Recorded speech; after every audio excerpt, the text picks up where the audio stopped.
Matthieu, chapitre 11.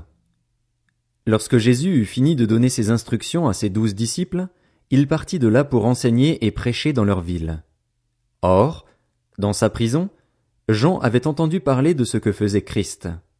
Il envoya 2 de ses disciples lui demander, « Es-tu celui qui doit venir ou devons-nous en attendre un autre ?» Jésus leur répondit, « Allez rapporter à Jean ce que vous entendez et ce que vous voyez. Les aveugles voient, les boiteux marchent, les lépreux sont purifiés, les sourds entendent, les morts ressuscitent et la bonne nouvelle est annoncée aux pauvres. Heureux celui pour qui je ne représenterai pas un obstacle. » Comme il s'en allait, Jésus se mit à dire à la foule au sujet de Jean, « Qu'êtes-vous allé voir au désert? Un roseau agité par le vent? Mais qu'êtes-vous allé voir? Un homme habillé de tenues élégantes? Ceux qui portent des tenues élégantes sont dans les maisons des rois. Qu'êtes-vous donc allé voir? Un prophète?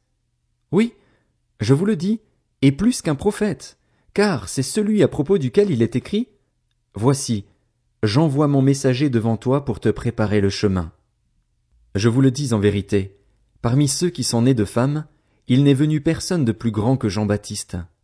Cependant, le plus petit dans le royaume des cieux est plus grand que lui. Depuis l'époque de Jean-Baptiste jusqu'à présent, le royaume des cieux est assailli avec force, et des violents s'en emparent. En effet, tous les prophètes et la loi ont prophétisé jusqu'à Jean. Si vous voulez bien l'accepter, c'est lui, l'Élie, qui devait venir. Que celui qui a des oreilles pour entendre entende. À qui comparerai-je cette génération?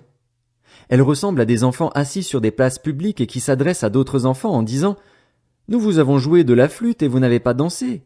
Nous vous avons entonné des chants funèbres et vous ne vous êtes pas lamentés. » En effet, Jean est venu, il ne mange pas et ne boit pas, et l'on dit « Il a un démon. » Le Fils de l'homme est venu, il mange et il boit, et l'on dit « C'est un glouton et un buveur, un ami des collecteurs d'impôts et des pécheurs. » Mais la sagesse a été reconnue juste par ses enfants.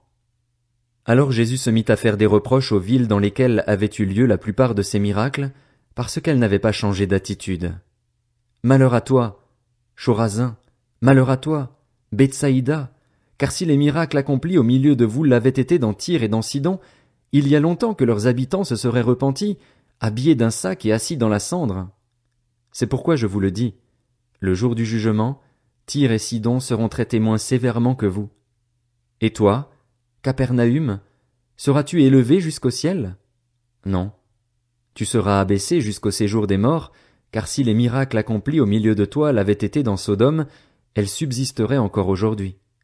C'est pourquoi je vous le dis, le jour du jugement, le pays de Sodome sera traité moins sévèrement que toi. À ce moment-là, Jésus prit la parole et dit, « Je te suis reconnaissant, Père, Seigneur du ciel et de la terre, de ce que tu as caché ces choses aux sages et aux intelligents et les as révélées aux enfants. Oui, Père, je te suis reconnaissant car c'est ce que tu as voulu. Mon Père m'a tout donné, et personne ne connaît le Fils, si ce n'est le Père. Personne non plus ne connaît le Père, si ce n'est le Fils et celui à qui le Fils veut le révéler.